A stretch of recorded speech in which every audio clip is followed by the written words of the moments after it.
Bonsoir, bonsoir, bonjour. C'est Congo News 24. Chers téléspectateurs, comme toujours avant de commencer notre émission, nous disons merci à Dieu, nous disons merci à nos chers abonnés et téléspectateurs qui nous suivent partout dans le monde et en RDC. L'enquête sur les travaux de 100 jours continue, Bandeko. Incapable de justifier l'argent sur la construction des logements sociaux, Jamal Samid a été arrêté. Donc Jamal Samid bakangi Bandeko. Ba bombier place ba bomba ki David Bletner. Bangomi bale bazam mena na prison. Bakangi bango. Alors, est-ce que il y a des têtes qui vont tomber après ça? Nani bako kanga après wana? Et qui dit une mission bandeko boyoka ba vérité? 17 millions et bungi na onka kaboye. Biso yaka toujours na ba preuve. Bokola na émission bandeko. Tokoluba lisu bandeko. Rencontre de Katange à Kingankati. Ba Katange et pas ya Kabila. Réunion ya nini. Toko développant une émission Biso Bandeko. Alors, boye Biso Bandeko nyo cette émission yo toujours. Et Bandi Bandeko. Et te Biso nyo tozala connecté. To partager yango. Po Bandeko ba yoka. Ma solo ni nezoleka ya RDC. Alors, commençons avec le premier point. Alors, chers téléspectateurs, Bakatange basali réunion na Kingankati. Réunion sur quoi? Bakatange bakuta na Kibandiko.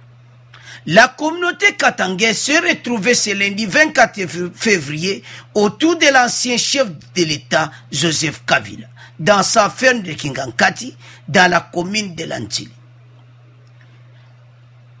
Les représentants de Katangé ont encouragé Kabila pour l'œuvre qu'il avait faite en faveur des Congolais. Ah! Ezaya koyinda bandeko. Œuvre nini ya sali. Musala nini ya sali. Makambo yo ke pesa kaba Congolais colère yango uyu. Ils sont réunis, Ndebo Moni Bango Nyoswana, chef de délégation Nan, Albert Yuma, le coordonnateur. Suivez, chers téléspectateurs. La communauté katangaise encourage le premier ministre Sylvestre Ilunga et aussi Joseph Kabila pour le travail qu'il avait fait. Ceux qui vont commissaire Ilunga, on peut comprendre. Mais Bokene na Kingankati Bosali réunion bo commissaire Kabila. Qu'est-ce que Kabila a fait? Albert Yuma, osa coordonnateur Yaba Katange. Bon, nandenge na bino. Ils ont échangé de vœux avec Joseph Kabila. Bande kweza patient. Kumisata Ilunga kaka, ça on comprend. Ilunga koti na pouvoir à son travail. Mais aucun n'est pas la Kabili. Boloba qui rencontre Oyo. Et Zapona ba evro ya sala qui pas ba Congolais. Ba evre ni. Et c'est les Congolais vraiment des bazars. Ils sont que voilà les œuvres de Kabila aux Congolais. Quelles œuvres? Ezamawa. Ezamawa Bandeko. Notre pays. Beau pays, la République démocratique du Congo. Et passé dans la période où on a passé pendant les 18 ans au pouvoir de Joseph Kabila. Est-ce que peuple souvenir ni bazanango bino bakatange boke kokuta na kuna pobo? Donc je ne sais pas. encourager Joseph Kabila pour na oya sala. Mais qu'est-ce qu'elle a fait? Ce n'est pas possible. Et ça mawa, chers téléspectateurs. La coalition au pouvoir a connu des moments de turbulence ces dernières semaines, notamment avec la déclaration de Tshisekedi sur la dissolution de l'Assemblée nationale, au cas où le FCC arrivait à bloquer ses actions.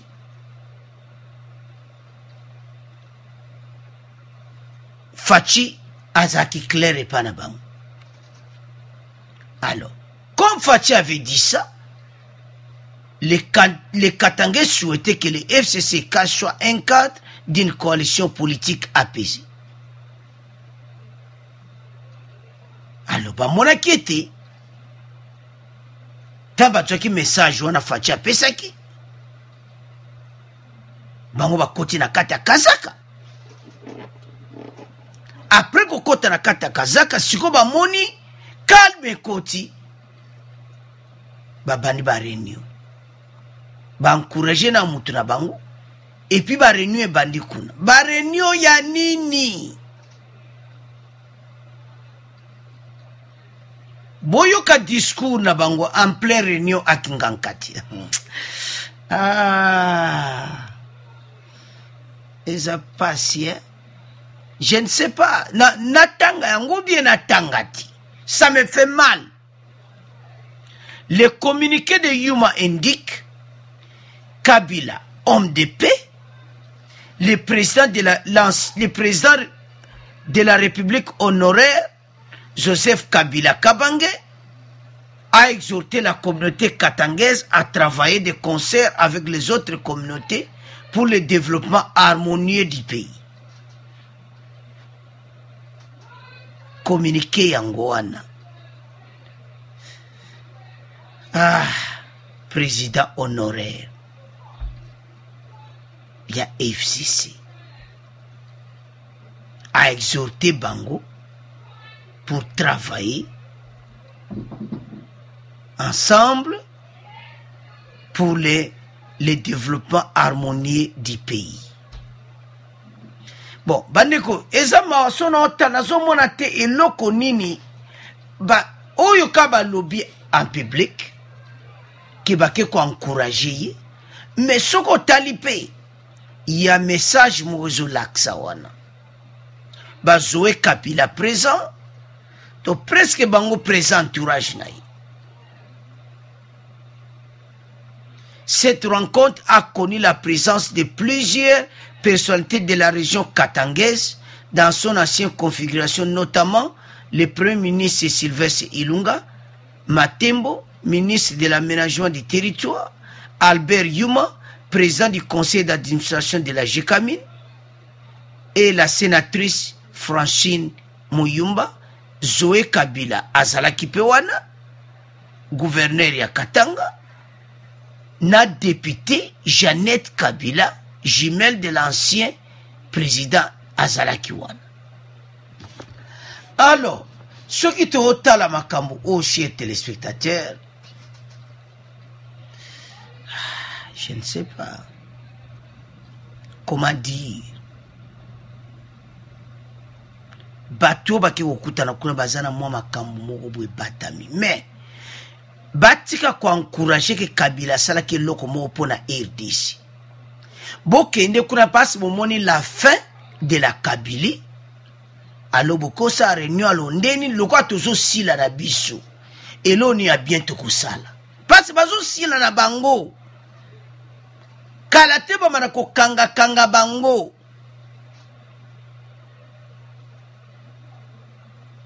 État de droit bati, eza état de droit moko ya kusakana te, ba américain na kati, ba occidentaux na kati, ba lobe état de droit efe vanda, batu nyonso baza ego. Devant des articles 12 na pselubi. Alors, mutu mota azali koona ngo, batu nyonso bakutani, basangani, Jeannette Kabila pe azawana, bazo se préparer. Batu clique wana nyonso tal ba milliard o ebimi déjà na nombre na bango kaka. Otanga mbongo boni ye la Kabili basana ngona obenda ba banque. Ba mbongo na biso boni o ebimi na kata pays. Elobi ebele. Donc ba milliardaire nde moni photo wana. Photo de milliardaire ba milliardaire on ba combien ngona nde na mbongo ba congolais. Alors, à vous de commenter na point oyo chers téléspectateurs. To comment le cas na point d'absolu mi balé pour ezama auquel quoi encourager muto aboé oyo peuple batwa nyokwami bon to tiki dossier wana la tika on a bien to comment le cas na deuxième point o eza ya kuinda était état de droit au marché baba na ko kanga bango. Alors chers téléspectateurs to comme na point d'absolu mi balé ezamawa Ezamawa. Vous savez très bien, Bakangaki Liboso, David Blattner, pour la saut de mouton, au déjà s'Africa sous Monawan. Et maintenant, l'enquête continue, Baeko Kangasikoyo, au Bapesaki responsable. Il y a Bapesiye. Mbongo ebele bandeko à peu près 55 millions ba pesa kiye mais ba sali ba misala mususu mais ba mbongo mususu à peu près 17 millions ba so kwa musuko mais ba confirmer 17 millions mais ba mbongo ebele ba so kwa ko justifier ti c'est pitié.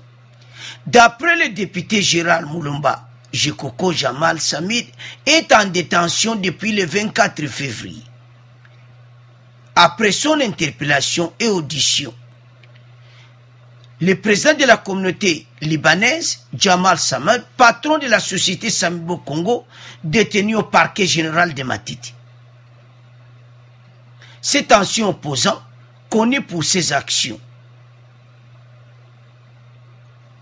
Akingabwa affirme que cet homme d'affaires a été retenu pour détournement de millions de dollars destiné à la construction de logements sociaux dans le cadre de 100 jours du chef de l'État.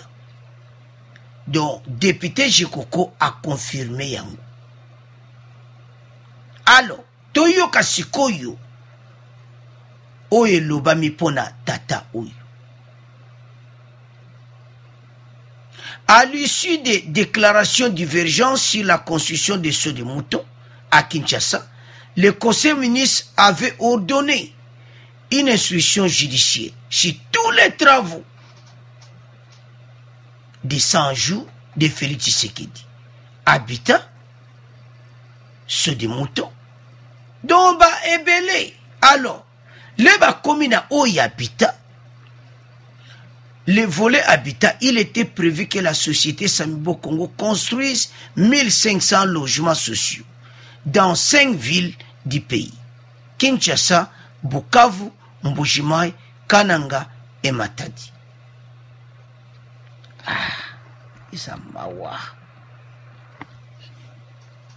Et le coût total du volet habitat est de 57 millions de dollars, dont le premier acompte libéré est de 17 millions de dollars, conformément au plan de décaissement du contrat. C'est l'utilisation d'une partie de cette somme que Jamal n'a pas réussi à justifier. Contrat acquis à 57 millions de dollars américains.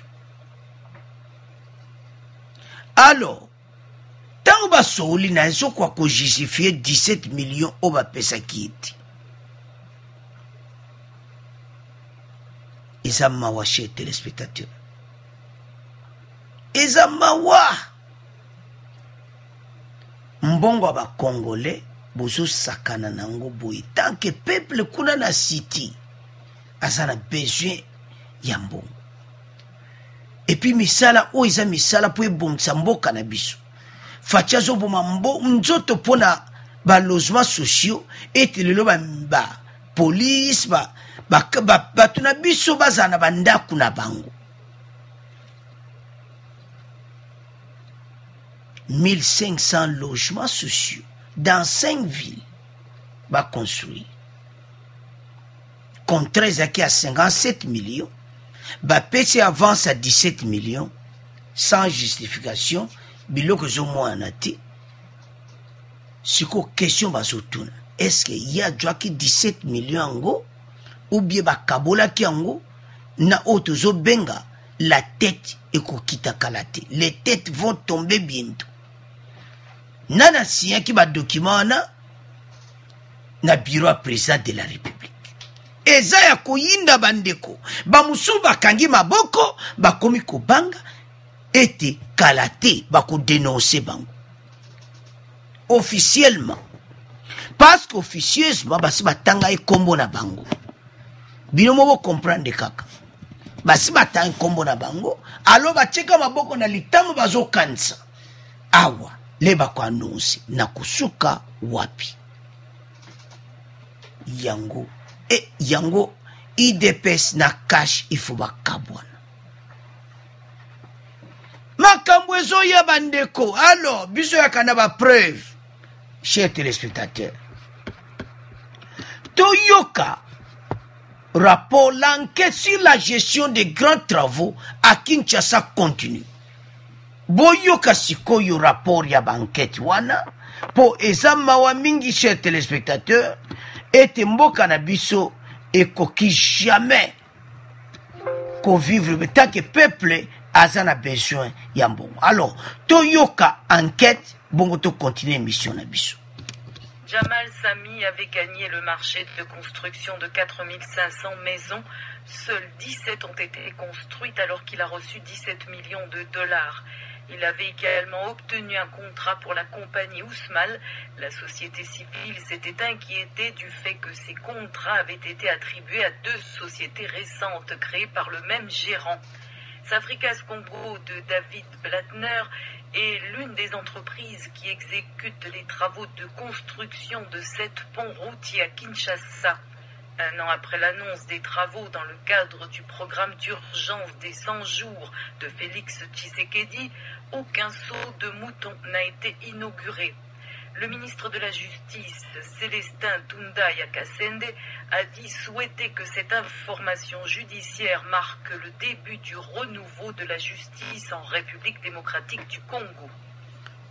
Ezaya kuinda esi yindi bolandi bandeko commentaire ninto koloba na yango siko toyoka parce que mboka na biso état de droit ministre de la justice à lobby le début ya makambo minene, c'est-à-dire les têtes vont tomber.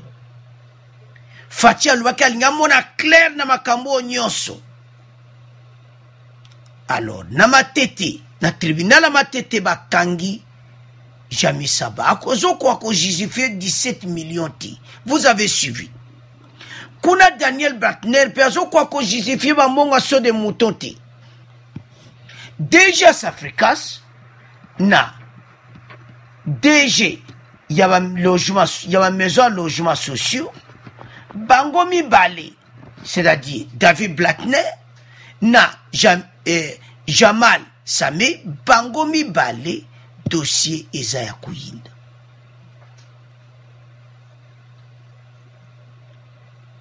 To bandanano na Jamal Sami pona ba réseaux sociaux.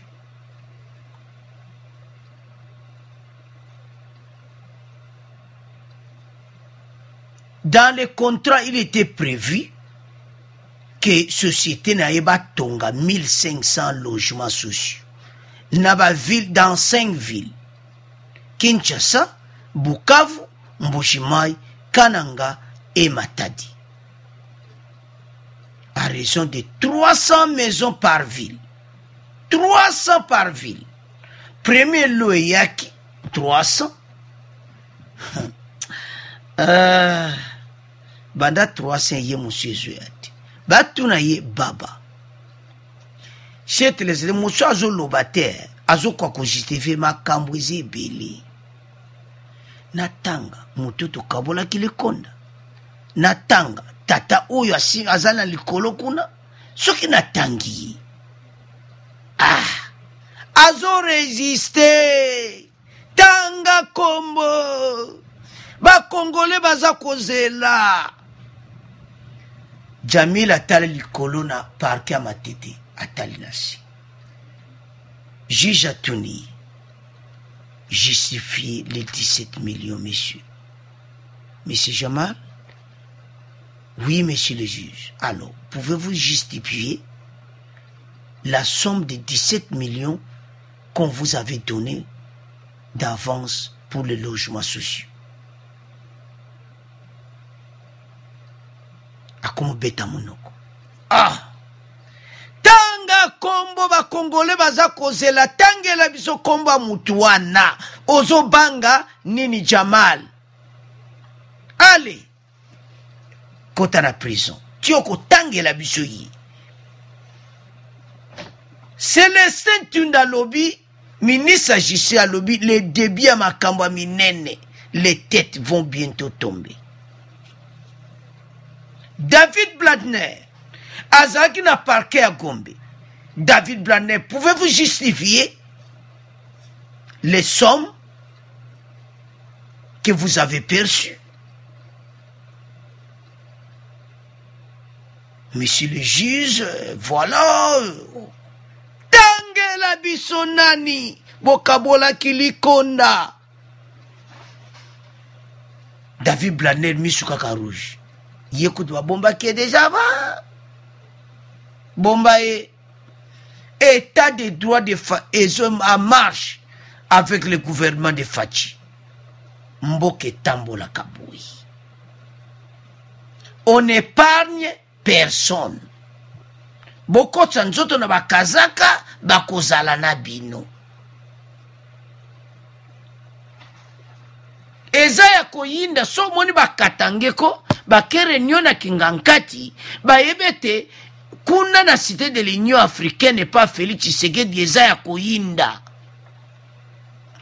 Fachi aza ko épargner mututi.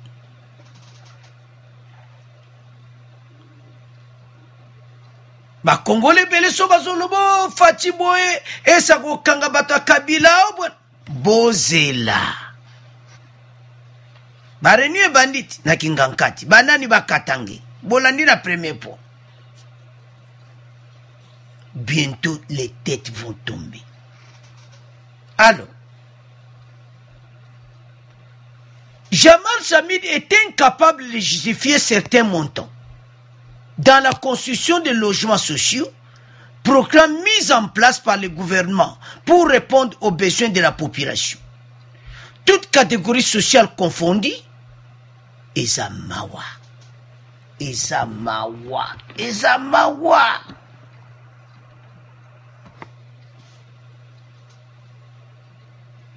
Les enquêtes continuent. Nous en sommes qu'un début. L'état de droit doit se consolider de notre pays.